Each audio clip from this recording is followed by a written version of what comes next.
Bene data bakundwa b'umwami Yesu Kristo, mwese abakurikira izi nyigisho tubahaye ikaze mu biganiro bya Saveur Divine. Ibi biganiro mu bitegurirwa n'abavugabutumwa bwiza batandukanye, akaba ari umuhamagaro ugendera ku ijambo ry'Imana byanditse mu gitabo cy'ubutumwa bwiza uko bwanditswe na Matayo ibice 24 umurongo wa 14. Kandi ubutumwa bwiza bw'ubwami buzigishwa mu isi yose ngo bube ubuhamya bwo guhamiriza amahanga yose, nibwo imperuka izahera ko ize. Ibi biganiro mubikurikira ku channel ya YouTube yitwa Saveur Divine. Tubifurije kugubwa neza. Imana Data ari nayo so ibaha umugisha.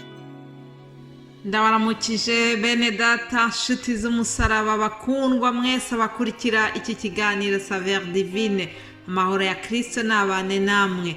Nejejwe n'Imana mu mutima wanjye kuko yaturinze.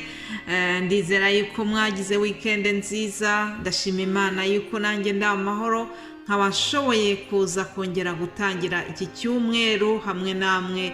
Nukuri mumfashe tuzamurira Imana icyubahiro kubw'uburinzi bwayo bwabaye kuri twebwe. Hanyuma rero ndagira ngo dutangize ubutumwa. Zaburi tubona muri Zaburi ya 34 duhereye ku murongo wa 4 handitse ngo mufatanye nanjye guhimbaza Uwiteka, dushyirane hejuru izina rye. Wowe unyumva ndagira ngo dufatanye guhimbaza Uwiteka, twese dushyire hejuru izina rye. Hanyuma ku murongo wa 5 haravuga ngo nashatse Uwiteka aransubiza, ankiza ubwoba nari mfite bwose. Bamurebyeho bavirwa n'umucyo, mu maso habo ntihazagira ipfunwe iteka. Haleluya. Ndakwifuriza kugira ngo ureke gureba ku biguca intege. Hari ibijyaba bikuruhije wenda muri iyi minsi, ariko ndakwinginze kugira ngo uhereye none urebe ku Uwiteka, kuko ijambo riratubwiye ngo iyo bamurebyeho bavirwa n'umucyo, mu maso habo ntihazagira ipfunwe iteka. Imana ishimwe. Reka rino jambo aba ariryo riduherekeza. Byaba byiza uryanditse ku nkingi y'umutima wawe maze rikakubera impamba y'iki cyumweru rwose.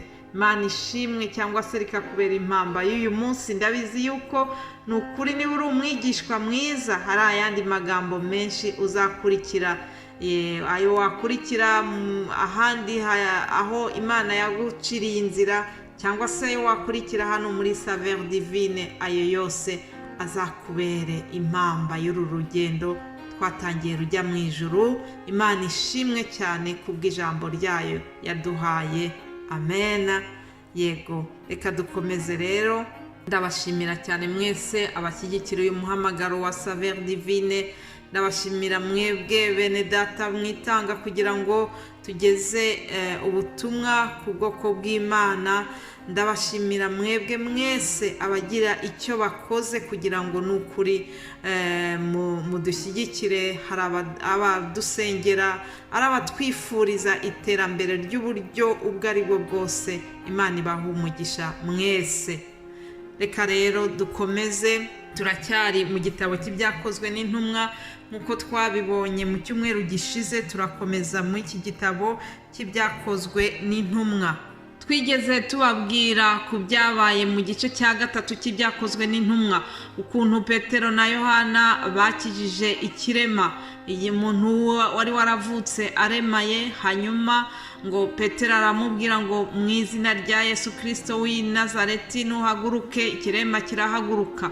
Ibyakurikiyeho rero nuko ntabwo abakuru b'idini ntabwo bishimiye kiriya gitangaza cyabaye, ahubwo ngo babashyize mu nzu y'imbohe, barabafunga. Nibyo dusoma ku murongo wa 3 w'iki gice cya 4. Hanyuma nubwo babashyize mu nzu y'imbohe, ndagira ngo nkubwire yuko ibyo ntabwo byatumye umurimo w'Imana uhagarara.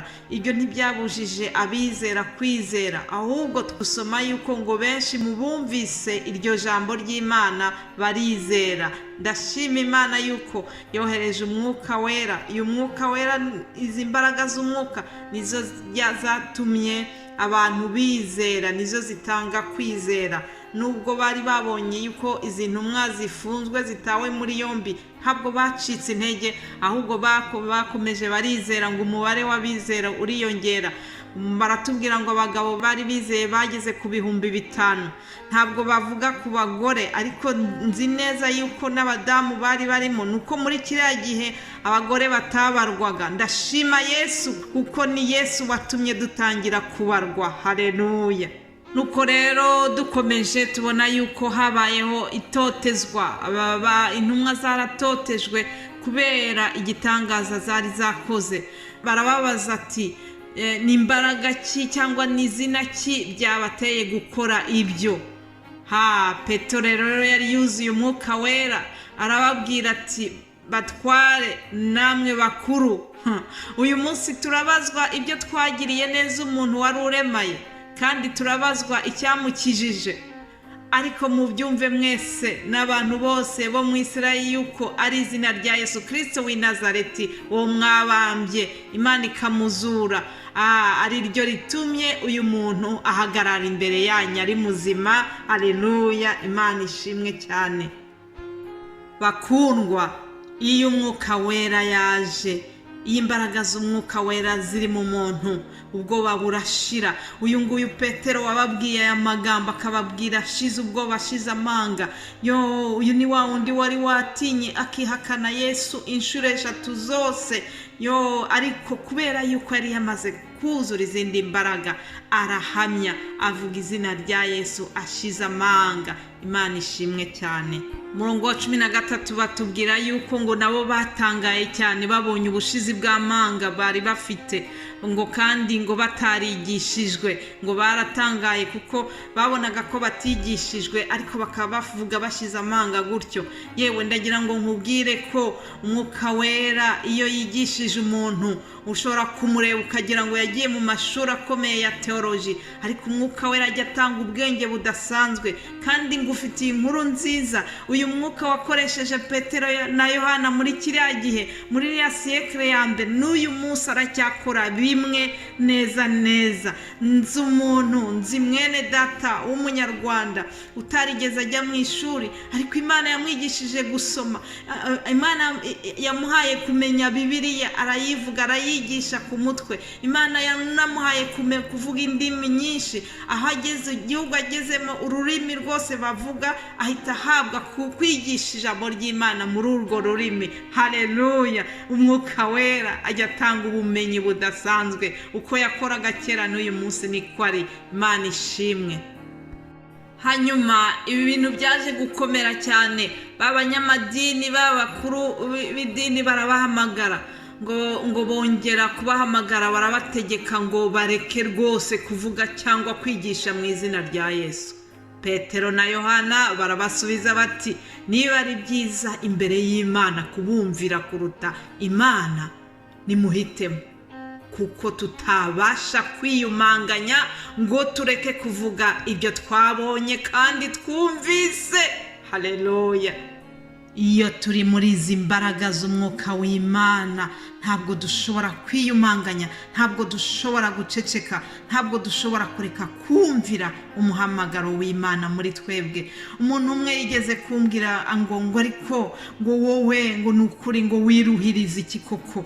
Wiruhiriza iki ko wari ufite akazi keza, ufite akazi, ufite umugabo mwumvikana, ufite abana beza, ufite iki? Arantondorera ati si ibyo bintu byo kwigisha wagiyemo byakugendekeye gute? Wiruhiriza iki? Reka nkubwire mwene data, ntibakakubeshye. Kuvuga ijambo ry'Imana, abavuga ubutumwa ntabwo ari uko ari abantu badeprimye, ntabwo ari uko ari abantu b'abakene. Oya, Imana ihamagara buri wese. Imana kandi iyo yagutegetse byanze bikunze ntushobora guceceka, ntushobora kwiyumanganya, ntushobora gutinda kugenda. Urumvira, nanjye narumviye kandi ndashima Imana ko ikomeje kugendana nanjye muri uyu muhamagaro. Nabonye Imana muri uyu muhamagaro, nabonye Imana yikorera ibitangaza, nabonye Imana ihagurutsa abavuga butumwa, nabonye Imana ikora ibikomeye muri uyu murimo. Ndayishimira. Ikindi kandi ishimira Imana ni ukuba mvuga ubutumwa, tuvuga ubutumwa turi mu gihugu kiduha uburenganzira bwo kuvuga ijambo ry'Imana. Nta bwoba dufite ngo hari umuntu uri butujyane kudufunga. Reka mbabwire bene data, aka karyo twahaye, iyo kazi iyo nziza dufite, reka tuyiprofite n'ukuri. Hari bene data badafite umugisha wo kuvuga ubutumwa bisanzuye. Abo muri Korea y'Amajyaruguru ntimugire ngo bafite umugisha nk'uyu nguru. Hari abantu bari mu bihugu n'ukuri byitotezwa, ibihugu bitemera yuko abantu bavuga izina rya Kristo. Reka mbabwire ngo duprofite iyo kazi yo twabonye kugira ngo dukore mu gihe gikwiye n'ikidakwiye. Twamamaza izina rya Yesu, tuvuge ubutumwa, dukomeze dukore uyu murimo Yesu yadusigiye. Imana nibafashe, bifurije kugira umunsi mwiza. Reka iki cyumweru cyose dutangiye kibabere icy'umugisha mu izina rya Yesu. Amen.